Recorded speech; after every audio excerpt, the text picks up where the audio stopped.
It's time for the word of the Lord. What we are going to consider in these next 20 minutes are the consequences to the national decline of Israel, which precipitated from the sin of idolatry that Solomon suffered from. Solomon fell victim to his own lusts, to his own passions. He was not able to overcome everything in his life, although he had the power to do so. Although the Lord appeared to him twice to tell him to stop worshiping the gods of his foreign wives, Solomon had time and opportunity to repent, but Solomon did not. And there is another detail that we're going to talk about, and that is the dark side of Solomon's power. And we're going to see the tyranny and also the oppression wherewith Solomon was able to get a lot of his accomplishments done. When we read from 1 Kings chapter 1 through chapter 11, we really don't see a whole lot of the dark side of Solomon besides his idolatry. But what we will find in 1 Kings chapter 12 is that Israel was oppressed by Solomon. Now, King David, King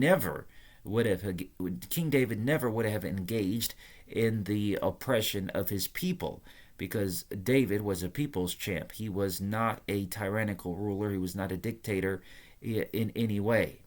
At one point in the scripture, it talks about how David actually fed the Israelites. He actually fed them, I believe, with cakes, figs, or something to that extent. He gave them what they needed.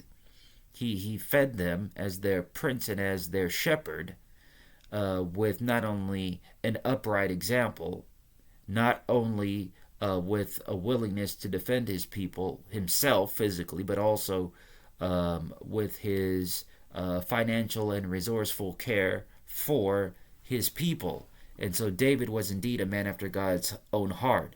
Now that cannot directly be attributed to Solomon simply because he was David's son. Solomon was a different type of individual altogether.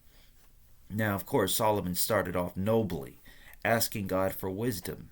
He perceived that he was just a youth and that the throne that fell to him was a heavy responsibility to bear. He knew that he was just a youth and that he didn't know how to go out or come in, and he wanted wisdom to rule so great of a people as Israel. And so Solomon, he did ask God for wisdom, and it was granted him, and his wisdom began to manifest itself even when he had the ability to discern which baby belonged to the right woman when there was a matter or a grievance brought to him as to whether or not a particular woman's child had died and who actually had the living child. And so Solomon's wisdom was expressed. And as we go through the rest of First Kings from chapter 3 on, we learn about Solomon's building projects, the house that he built for himself, his porch. The temple is probably his biggest building project. We see the dedication in Second Chronicles in great detail. And so Solomon was a very great king because of his activity. We know that he hired men singers, women singers. We know that the Queen of Sheba came to visit him because of the expansive spread of his wisdom and the influence and the uniqueness of his great Solomonic tone of expressing wisdom. And so Solomon was well off. He was wiser than all of the wise men of various places. There were particular individuals named, and Solomon was wiser than those individuals. And so Solomon was busy, but he was also busy oppressing people. The work had to get done, and Solomon did not do all of the work physically himself. I don't know how much he did contribute with his own labor, with his own elbow grease, But we're going to find in First Kings chapter 12 that that we're going to find in First Kings chapter 12 that Solomon laid a heavy yoke upon his people. And so we just read 1 Kings chapter 11, verse 41 through 43. Now let's go to chapter 12. I'm going to read 1 Kings chapter 12, verse 1 through 5, just 5 verses. And after I read these, we'll get deeper into the very consequences of Solomon's fall. And we're going to see the dark side and actually the buffoonery of not only Solomon, but also his son, Rehoboam, who he named as his successor, and also Jeroboam, who becomes the king of the northern kingdom. Jeroboam becomes king of the northern kingdom, the 10 tribes in northern Israel. So let's look at 1 Kings chapter 12, verse 1 through 5. And Rehoboam went to Shechem, for all Israel were come to Shechem to make him king. And so Rehoboam is the one who succeeded Solomon as the king of the united Israel. Rehoboam becomes king, and so quite naturally and organically, all Israel comes to Shechem to make him king. So there is a transfer of power. There is a monarchical expectation that the son of Solomon will be the heir, and so the people they come to Shechem to make Rehoboam king. But there is also another individual who plays a role in the outcome of the splitting of the tribes of Israel, and his name is Jeroboam the son of Nebat, and he actually fled from Solomon. He dwelt in Egypt. And so let's look at verse 2. And it came to pass when Jeroboam the son of Nebat, who was yet in Egypt, heard of it, he heard that Rehoboam was to be made king. Now, you have to understand, of course, that Jeroboam was fled from the presence of Solomon, and Jeroboam dwelt in Egypt, verse 3. And they sent and they called for Jeroboam. This is the people. You see the people working here. You see, anytime you're a leader of a nation, of a church, of a ministry, you have to realize that there are people who are capable of getting things done. And so the people of the land, they took it upon themselves to send and call for Jeroboam. So verse 3, so they sent and they called Jeroboam, and Jeroboam and all the congregation of Israel came and spake unto Rehoboam. So Jeroboam, he's called for, he is now an eminent figure, and the congregation, along with Jeroboam, they come and they have a word with Rehoboam. And the word that they have is in the form of a request. And here we are going to be introduced, I would say perhaps for the first time in the scripture, of the taskmaster side of King Solomon. So Jeroboam and all the congregation of Israel, they come and they speak to Rehoboam. This is all happening at Shechem. Thy father made our yoke grievous. Now therefore make thou the grievous service of thy father, and his heavy yoke which he put upon us lighter, and we will serve thee. Thy father made our yoke. Let's read it again. Thy father made our yoke grievous. Now therefore make thou the grievous service of thy father, and his heavy yoke which he put upon us lighter, and we will serve thee. So the people of Israel are willing to be content in a submission to Rehoboam, but they would like to have a little bit of alleviation of the hard task, master-like burden that was placed upon them. And so they would just like a lighter burden. So what they're giving to Rehoboam is a reasonable request. Now, what we're going to see is that this request is not met with an answer by Rehoboam. Now, this is the first indication that Rehoboam is a fool, not knowing what is demanded of him and expected of him as a king.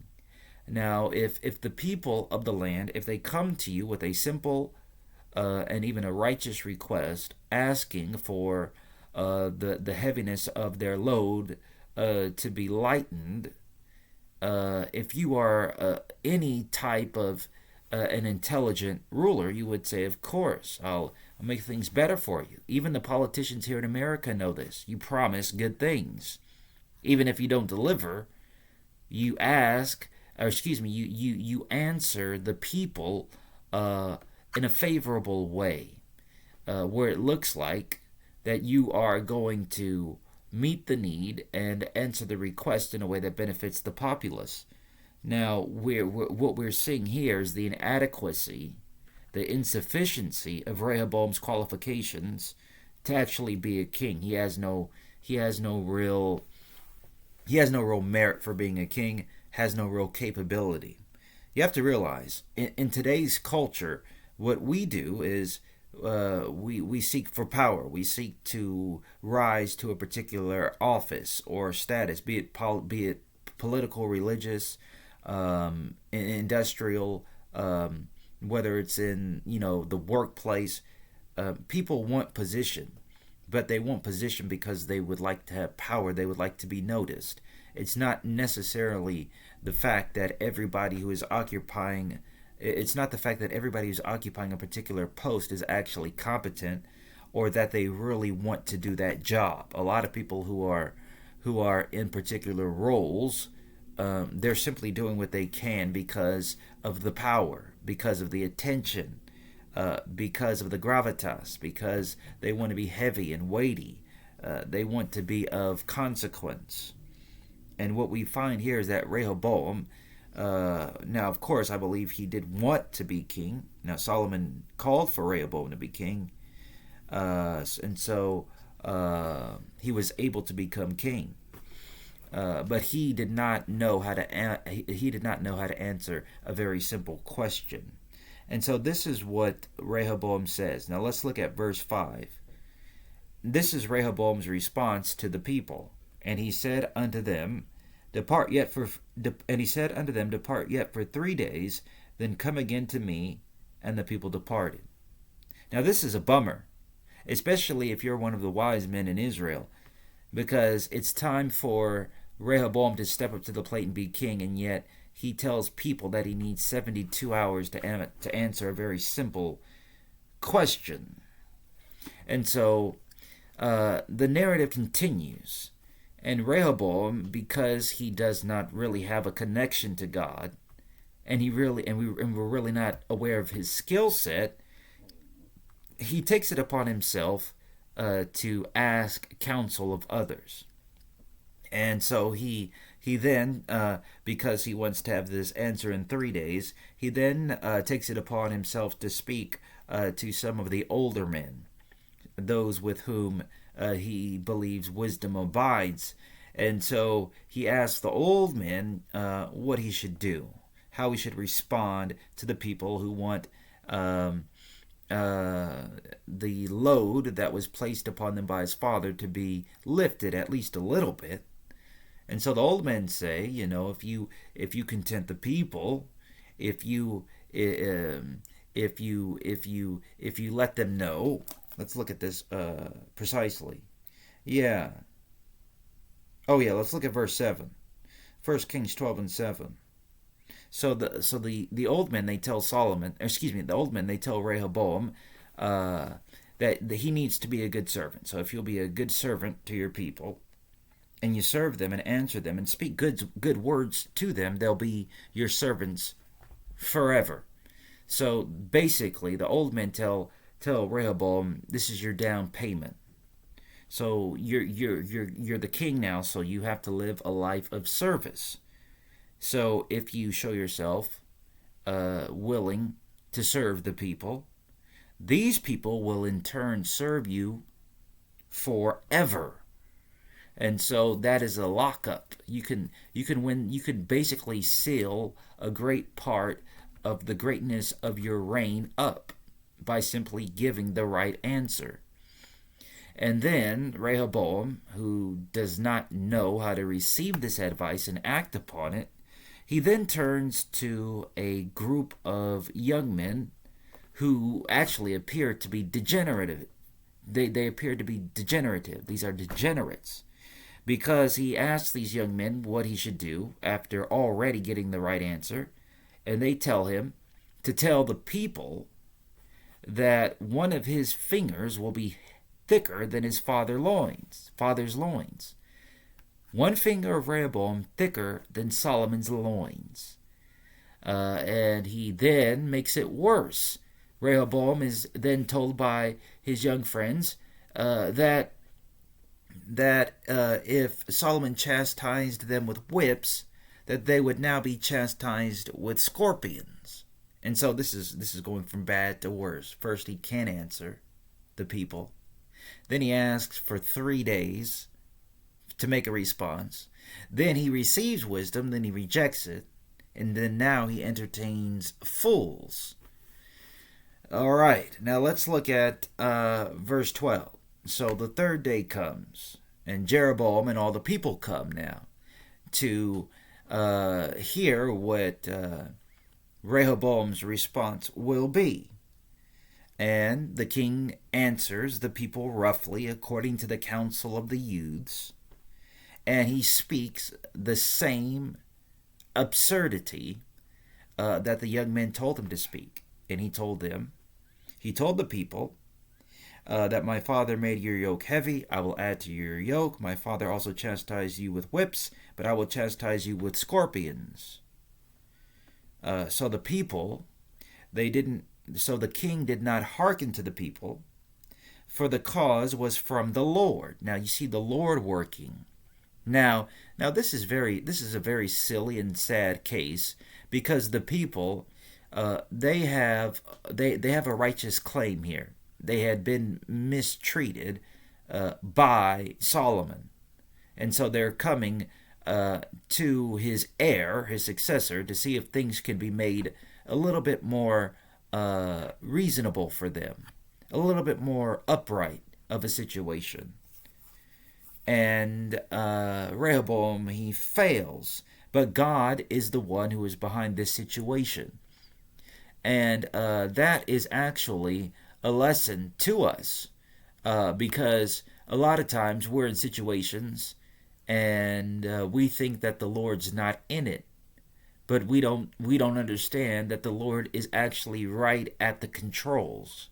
He's engineering this situation. He's working it out. And the reason why the Lord is actually manipulating or manhandling, in the very literal sense, the situation, is because there was a word spoken by Ahijah the Shilonite, which concerned Jeroboam, the son of Nebat. And so what ends up happening nationally after this sort of press conference was held for Rehoboam, he fails, he gives the wrong answer, and all Israel, they're distraught because of the answer. They are certainly disappointed, but they say to themselves, in a very rational way, "To your tents, O Israel, what portion do we have in David?" And so the house of David is taking a very heavy hit here. I mean, first Solomon introduces idolatry, and now Solomon's successor doesn't care at all that Solomon had mistreated and abused the people that gave his Solomon had mistreated and abused the people that had given him his golden era, that had given him his dynastic reign.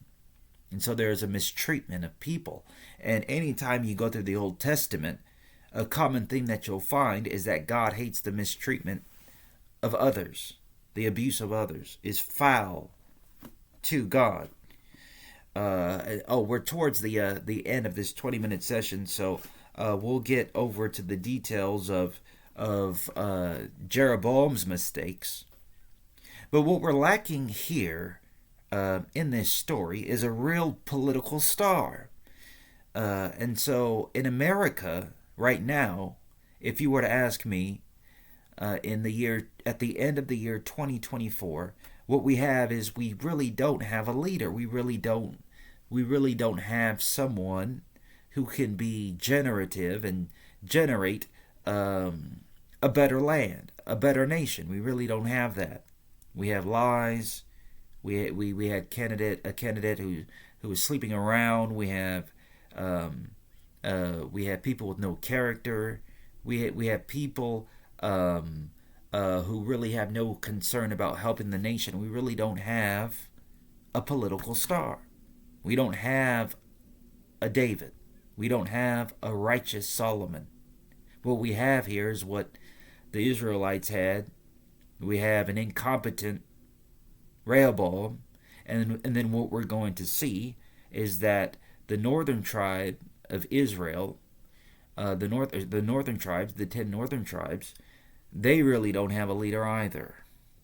And so it is important that we, as the people of God, on an individual level, become all that we can be, because God needs some righteous folks. Now, God doesn't necessarily need anything, but God really can use some righteous folks. He can use some folks in the land who will benefit others. You have to remember that the old man who gave wise counsel to Rehoboam, they said, you have to serve the people, and the people will be yours forever. There is an equality in this. You give of yourself, the people will give you themselves. And what we are seeing here is that there is a very sad side to Solomon's success, and it is the contempt with which his people were treated. When we go through the first 11 chapters of 1 Kings and we see the greatness of Solomon, we don't see the suffering of his people. We don't see that there was an abuse of power, or that there was we don't see that there was a utilization of the Israelites to prop Solomon up, and Solomon in return abused his authority. Very sad. So what we have seen here essentially is all that we need for there to be a division within Israel. And so the 10 northern tribes, which we'll see in a later video, they side with Jeroboam and they make him king. And there are 2 tribes, Judah and Benjamin in the south. Those 2 tribes make up the southern kingdom. And so we have seen the consequences of Solomon's sin, and we also see the adding to and the compounding of the effects of Solomon's sin. So basically we've seen a very sad thing take place in our reading. But just remember, Christ is the hope of glory. He is the hope of the world. We as human beings, we get caught up in situations. We don't respond rightly. We make mistakes. And some of us, we're just flat out playing games. So we just have to make sure that our heart is right with God, as was the heart of King David. King David's heart was right. Solomon for a time was right. But Solomon is proof that we have to remain with God. We have to abide with him and allow him to abide with us.